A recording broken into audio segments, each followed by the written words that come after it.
নমস্কাৰ, মই ডক্টৰ নেত্ৰমণি বৰুৱা। কি পঢ়া ভালৰ অন্য এটা খণ্ডলৈ মই সকলোকে স্বাগতম জনাইছোঁ।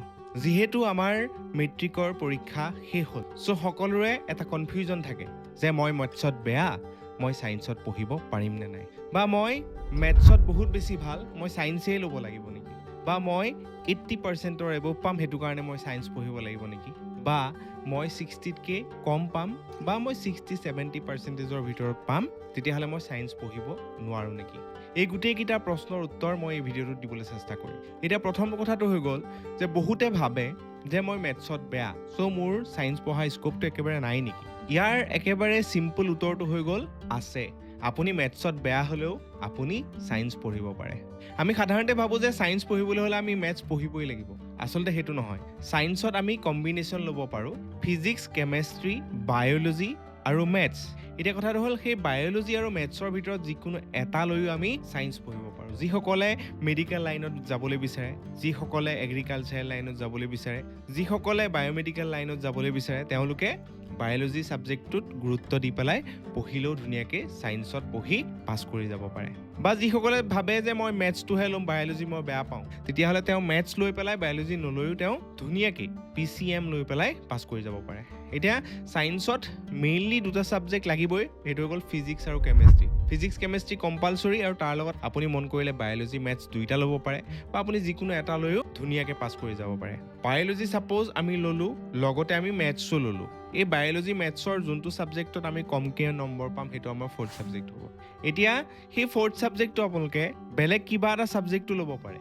লোৱাটো কিয় ভাল মই এইখিনিতে কৈ থৈছোঁ। যদি ছাপ'জ আপুনি 5টাহে ছাবজেক্ট ল'লে, যেনেকৈ PCM ল'লে, ফিজিক্স কেমেষ্ট্ৰি মেথছ, ইফালে ইংলিছ আৰু অসমীয়া ছাপ'জ কম্পালচৰি, বা অলটি কম্পালচৰি থাকিলে, সেই 5টা ছাবজেক্ট। এতিয়া আপুনি যদি সেই 5টা ছাবজেক্টৰ পাছোটাতে পাছ নকৰে, যেনিবা সেই ফিজিক্স কেমেষ্ট্ৰি মেথছ কোনোবা এটাত ফেইল কৰি গ'ল, তেতিয়াহ'লে কিন্তু আপুনি ফেইল হ'ব। কিন্তু যদি আপুনি ছাপ'জ ফিজিক্স কেমেষ্ট্ৰি মেথছ আৰু বায়'লজি ল'লে, এতিয়া মেথছত যেনিবা ফেইল কৰিলে, বায়'লজিত যেনিবা পাছ কৰিলে, তেতিয়া আপুনি পাছ কৰিব। মানে বায়'লজিত বা মেথছত যিকোনো এটাত ফেইল কৰিলেও কোনো কথা নাই। সেইটো কাৰণে আপুনি সেই ফ'ৰ্থ ছাবজেক্টটো ল'ব লাগে। কোনোবাই যদি ভাবিছা যে মই বায়'লজিও নলওঁ, মেথছো নলওঁ, তেতিয়াও কিন্তু ছায়েন্স পঢ়িব পাৰে।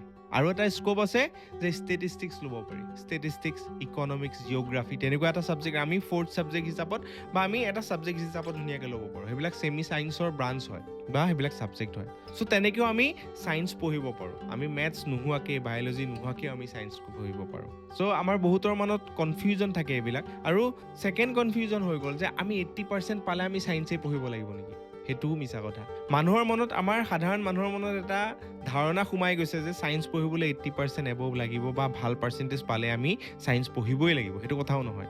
যাৰ আচলতে আৰ্টছৰ বিষয়বিলাকত বেছিকৈ ধাউতি আছে, ৰাপ আছে, তেওঁলোকে আৰ্টছেই পঢ়িব লাগে। যোনে কবিতা লিখি ভাল পায়, যোনে কিতাপ লিখি ভাল পায়, যোনে বুৰঞ্জীৰ লগত ৰিলেটেড বস্তুবিলাক বহুত বেছি ভাল পায়, তেওঁলোকে কিন্তু ছায়েন্সতকৈ আৰ্টছ পঢ়িলে বেছিকৈ উন্নতি কৰিব পাৰিব, ভৱিষ্যতে ধুনীয়াকৈ আগবাঢ়ি যাব পাৰিব।